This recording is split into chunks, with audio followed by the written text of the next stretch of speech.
Почитувани, Стево Пендаровски велеше дека не смее ниту еден државен ресурс, дури и најмалиот, да биде употребен во неговата кампања, за на крај лично тој да ги злоупотребува. Да видиме што зборуваше Пендаровски. Значи, јас гарантирам, и тие тоа го знаат многу добро, зборам за премиерот и министрите кои ме поддржуваат, дека не сме ниту еден и најмалиот државен ресурс да биде ставен во функција на мојата кампања и утрешна евентуална изборна победа. Тука е јасната разлика меѓу партијата и државата. Иако кабинетот на председателот на државата нема врска со овој проект, Пендаровски се појави со своите сопартијци, очигледно за да собере политички поени. Шефот на државата ја искористи оваа прилика и попатно отиде и до Струмица, каде посети партиски штаб на СДСМ, а пристигна со службеното возило.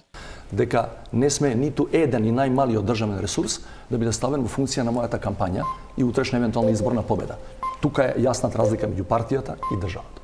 И вице-премиерот Бојан Маричек, по теркот на колегите од владината гарнитура, службената Шкода Суперб, Маричек го донесе до канцеларијата на Дигво Карпаш, за да се потпише за председателската кандидатура на Стево Пендаровски. Пендаровски лично злоупотребува државни ресурси во трката за председател.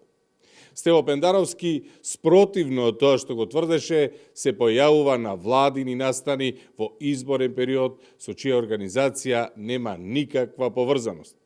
Стево Пендаровски се вози со државен автомобил до партиски штабови за партиски состаноци, иако велеше дека тоа нема да го прави.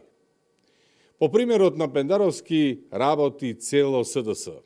За потребите на Пендаровски, вице-премиерот Марицеќ злоупотреби службено возило за да се потпише за кандидатурата на Пендаровски.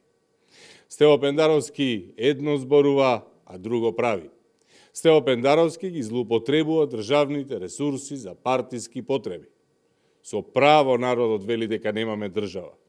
Време е да ја вратиме. Ви благодарам.